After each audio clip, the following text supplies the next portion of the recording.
Hi, folks. I'm Father Joe Grimaldi. You can call me Joe, and I'd like to welcome you to my podcast. But now, here's our host and friend, Ken Calvert. Hi, everybody. It's Ken Calvert, ho, ho, ho, along with Father Joe Grimaldi, and welcome to our Christmas podcast. And today, we're not going to talk during the podcast. We're going to sing the podcast. Oh, God help us. And I'm going to start with Silver Bells. Please. Silver bells. Silver bells. It's Christmas time in the city. Ring-a-ling. Ding-a-ling. Soon it will be Christmas Day. Thank you, ladies and gentlemen, and God bless. We'll see you next time. Father Joe Podcast is proudly supported by Houghton McInerney Star Lincoln on 12 Mile Road and Telegraph in Southfield. The 14th edition Wish List Sales event is ending on January 2nd, 2019. Yep, 2019. You can lease the 2019 Lincoln MKC for only $257 a month, and the stunning new 2019 Lincoln Nautilus, only $387 a month. You've got to see Star Lincoln for details. Father Joe and I have just both recently leased the 2019 Lincoln MKC, and we love it, especially all the great safety features. Stop by Star Lincoln 12 Mile and Telegraph in Southfield and experience the Star treatment. Festive time of year. Oh, call me Pollyanna, but I'd prefer you call me Ken. People seem to be getting back into the spirit of Christmas. People are saying, Merry Christmas more. Well, I just have to say Happy Holidays. I think that's still there, and I think that's wise. But I think people are totally, really embracing Christmas. And they're comfortable with it. As both a holiday and as a very, very important Christian holiday. It's beautiful to see people smiling at each other, welcoming each other. And you would say this, and I say it at homilies a lot, this is what we should be doing the whole year round. Not just for the 3 or 4 weeks that we are celebrating Christmas. Yeah. We're supposed to love one another, understand one another, be kind to one another, enjoy one another, and so on, rather than be always too sharp, and looking at our watch, gotta go. Yeah, gotta go. And like to talk. Good morning. Why good morning? And saying, this type of thing. Where was it good for you? That's right. Did you see that traffic out there? We shouldn't be so crass, this type of thing. But in any case, wouldn't it be great if this continued for the rest of the year? Unfortunately, as soon as, the tree is packed up and so are the ornaments, then it's all over with, back to usual. I always think about that because there are those out there in my neighborhood that the day after Christmas, that tree is at the curb. They're ready for the chipper to take it away. I've never understood that. No, I haven't either. And by the way, that gets back to the fact that Christmas is just starting on Christmas Day. We've got the 12 days of Christmas. Well, I lived for many years in Honolulu, in Hawaii. I saw your Christmas card, by the way. Did you? Good. Yeah, there were a few on there with you wearing, what do they call those, leis? The leis, yeah, of course. Beautiful. Yeah. In any case, in Honolulu, obviously not everyone is Christian. We have a lot of Asian influence there and so on. However, the Asians love gifts. They love the big names. And I'm generalizing, of course. And so Christmas is a big excuse for them to celebrate to the nth degree. They don't know what they're celebrating, but they all have a tree. They all have decorations. Is that they right? all have gifts. Oh, definitely. And then, as you say, it's obvious in Honolulu particularly because as I'm driving to go to the early Mass on Christmas Day, I would see all these trees on the sidewalk because Christmas was over. Oh, really? There was and for them it was over Christmas Eve because Christmas Day was the end. They didn't have to do this all the time. And so, but they love the idea of gifts. They love the idea of the big names. And they love the idea of the festive spirit, the beautiful tree, and all of that. Well, they're just kids at heart. Yeah. Look at it that way. It is a great time of the year. A lot of people that you don't get to see come into town. And it's always great to see people. The one thing that we can always look forward to, usually a couple of days after Christmas, especially after New Year, all of the physical fitness places put their "We're open" signs out there, given the weight that we'll all gain over the holidays. Nothing wrong with that.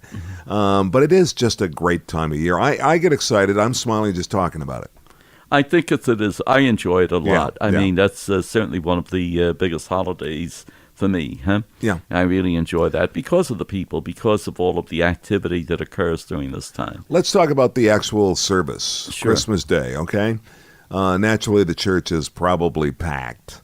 I always get a kick out of the kids. The kids are always usually dressed to the nines, and they're all excited. They want to get home. If they've already opened their gifts, they want to get back to them. We all know that. If it's Christmas Eve, a lot of families will open that one gift before you go to bed. But the service is very important on Christmas Day. Well, Christmas Eve, there's usually in all of the parishes a children's mass. It's not just for children, but it emphasizes the children.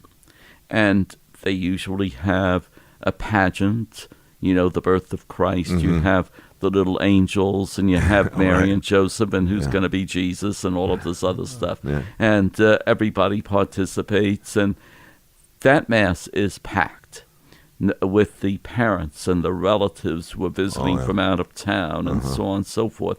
But they're there, obviously, to worship and to celebrate Christmas, but they're also there to see the children.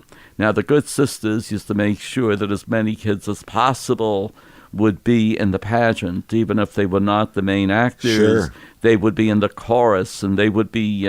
Like me, a tree. Yes, they will participate in any way whatsoever. But that's also a very beautiful time. It's interesting that we have the midnight mass, obviously. I always get a big kick out of the midnight mass because as a pastor, I would get these phone calls. Father, what time is the midnight mass? And so, because the churches began to realize that maybe midnight was a little bit too late for people. So you'd have the 10 o'clock midnight mass. You have the 9 o'clock midnight mass. And so this is why they would call, what time is the midnight mass? Has the church established a new midnight mass time, or is it up to the various No. parishes? You have, for example, the parish where I help out, they still have a midnight.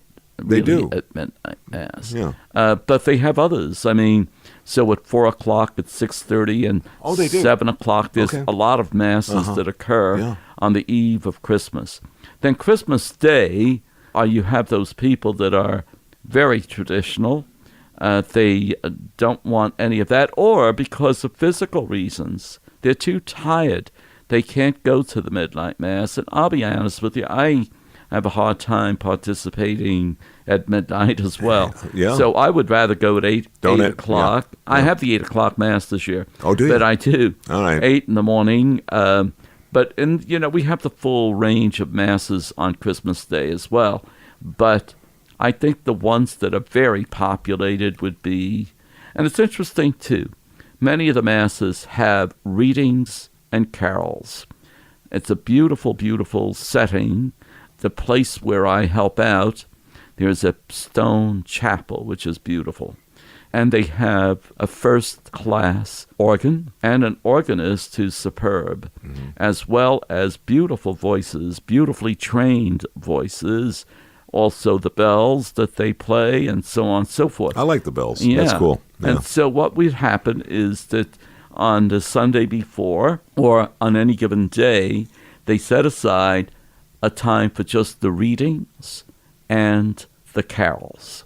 And it's just a beautiful time to get away from the hectic days of Advent and also to celebrate the coming of Christmas, not on Christmas Day. This happens beforehand. For example, Wait a minute. at the So this church- is not a mass. No, it's not a mass. Oh, Carols and readings. I see. So, but it's beautiful. It's a beautiful ceremony, and people and actually it draws a lot of people because that's where the organ is at its beautiful best, and so is the organist. And Yeah, so people on, can so open it up a little bit because of Yeah, the fact that so they're not it's- interrupting or distracting No, away no, from no, the no, liturgy. no. I see. Yeah. Yeah. Now, I have a question for you because the church, the Catholic Archdiocese graduates or ordains, I should say, I believe 2-3 priests this year. Do you first of all, that has to be a very exciting Mass for them to say their first midnight Mass on Christmas. I would think that would be one of those things that you go, yep, it's been a long time coming, but here I get to do this now.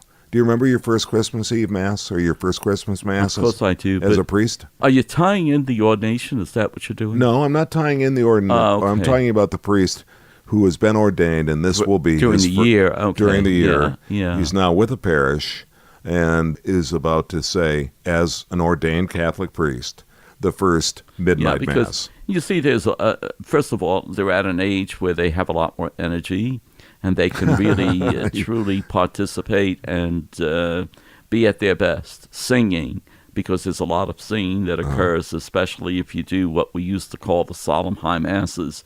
But in any case, there's a lot of participation, energy, and all of these other things. But I think as the priest grows older, 70s, 80s, 90s, I think he avoids the midnight Mass only because it's very tiring to be there that late at night. And so they prefer to go during the day of Christmas itself, which would be 8, 10, 12, and so on and so forth. Right. Yes, but you're right. It's exciting. Well, all of the feasts are exciting for a newly ordained priest. But do you remember your first celebration of the Christmas Mass as a priest, your first year as a priest? I do, because it was also my first time as pastor. Right. Oh. And that doesn't happen to... So that would have been in Hawaii. In Hawaii at St. John Vianney Church. And you had been a Christian brother for somewhat 31 years? Or 31 years. 31, yeah, 31 years. So you were a little older in the ranks as a ordained... Yes, but 50 is not ancient either. No, 50 is the new 21. Oh, well, I don't know about that, but okay. it's certainly not ancient. Well, I enjoyed being 50 and being at the pastor of St. John Vianney. It really was a very exciting time, yes. Yeah. The highlight of the year, though, go ahead. is... I have a question for you afterwards. and keep that in mind now. Yep. But the highlight of the year is Easter. Christmas is festive. It's beautiful. It has all of the sentimentality because of the carols, the bells, the whistles, all of these things. But it really is the lead-in to the day of salvation, and that's Easter Sunday. Yes. And that's when it's the high holy day of the year. But anyway. And you are passionate about that. I can say that after 100 podcasts, that I know that for a fact, that you remind us on a regular basis that Christmas is indeed a great, great festive holiday, but Easter is the Rose Bowl of masses and feast days, if you will. The granddaddy of them all. But you had a question. I don't want to put away that the question was that given the fact that there are so many masses, doesn't leave a lot of room for con-celebrated masses, does it? Well, usually the midnight mass is con-celebrated. How many priests on the altar for a midnight mass? 2? Well, it depends. 2 to 4? Let's put it this way. I don't know what you're speaking about because it depends on the parish. Today, most parishes have one priest. There are some that have 2. Yeah. Now, if we speak of the one where I help out, they only have 2 priests. But they have a lot of other priests who are retired and can help out. Yeah. So some might participate, maybe not. Other parishes where the retired priests live, for example, I think you know that in Livonia, there is a colony of, I call it a colony of retired priests. They have some condominiums there where many of the retired priests can rent. And so there's, I don't know how many of condominiums there are. But that's a good group to hang out with, eh? And they're there. Yeah. So they help out at different parishes. And so if they're able physically. And so they do help out. But to answer your question, the idea of a con-celebrated mass only occurs in certain parishes where they have a number of priests. Yeah. Most places have just the one priest. Right. And so even the midnight mass is just one priest. I would think that sometimes you like doing it by yourself. Oh, yeah. I mean, that's what you do all year round. That's what you're used to. Do they discourage you, they being the church, and the incarnated ones, the archbishops and the cardinals, right? Am I saying that correctly? Correct. You're incarnated to Hawaii, the Diocese of Hawaii. Yeah. You're retired from Hawaii Correct. and living here now in the Detroit area. Are you allowed to travel as a priest, as a pastor? Let's say your family is all in New York and you want to go home for Christmas. Can you do it or not if you're the pastor of a church? If you're the pastor of a church? Yeah. I'm going to have you answer that. What do you think? No. I'm going to say you cannot. No. So your first obligation. your obligation then is if you're a pastor, your your- first obligation your flock. is right. Now, usually what would happen in many cases is as soon as all the masses are over with on on Christmas Day, that afternoon, priest will travel to see family, and they'll spend a few days there. And to go on the day of the feast would be abandoning your flock, and it would not be a good idea. Let me put it this way. So it doesn't happen too often. But it is kind of a Norman Rockwell out there when you turn around before you even say anything. Let's say you're walking from the chair to the pulpit, and you just sort of look out. It's great. It's a great view, isn't it? Isn't that a beautiful picture? It is. On both Christmas and Easter or any Sunday, but Sure. just seeing everybody's eyes focusing right on you because you're about to deliver the Christmas message. But also, they're there with their families. Yeah. They're there with their sons and daughters who have been away from home and studying in college, and now they're home. They're there with mothers and dads who are visiting from afar, or sons and daughters who are visiting from afar. You know, it touches so many different families, and you could see in the way they participate that they're so proud to be with their whole families. Took the word right out. And so, and I like the idea of what you just said, the Norman Rockwell scene that happens visually, mentally, if you want, when you see the families so happy on that day. Yeah, you just take that, whatever it is, 15, 20 steps from your seat. It's an incentive to celebrate. Yeah. It sure is. You know, and especially, too, when you look out and you see those that wear the uniform. It's always nice to have them home. And you're speaking about something that on this coming Saturday, I have a very, very beautiful task. I'll be doing a baptism of a little girl whose dad has been in Afghanistan. Oh. He's never seen her. Oh, come on. And so he's coming home. He was given time just to be here for the baptism. That's wonderful. And so we were able to schedule it it's going to happen on the 22nd. We're going to celebrate this where he'll see his daughter for the first time, and she'll be baptized. And, of course, you can imagine his wife and family. Oh, boy. They're all thrilled to have him home. And, of course, they're filled with gratitude for the brave son or son-in-law, whatever you want to call him, that he's home and that he's doing a great job in Afghanistan. So it's a beautiful celebration, not only for the baptism, but to have him home. Oh, great. Does he get to stay for Christmas? I sure hope so. Yes, he does. Oh, he stays for... Well, I think that's a beautiful way. He's got a real nice little break. It's about 2 weeks or something like that. I don't know. Good for him. Good for him and good for the family and good Well, for you. I mean, I'm sorry I brought that in, but No. I think it fits in with what you said. I try and imagine what it must look like through your eyes as you gaze upon us sitting out there, in the pews. And I just thought that time standing still moment that you must have on nights like sure. Christmas and Easter at all. And this baptism has got to be spectacular, too. Get me misty here. Don't do that. It does. No, It does. Yeah. Beautiful way to end this podcast, by the way. I want to once again wish you a very, very Merry Christmas and a Happy New Year.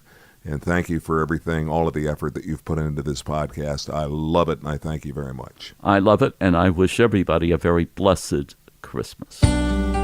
This is Father Joe Grimaldi, and I look forward to seeing you next time on the Father Joe Podcast. If you'd like, you can email us. It's frjoepodcast@gmail.com. That's frjoepodcast@gmail.com. We're also on Facebook. Simply search Father Joe Grimaldi.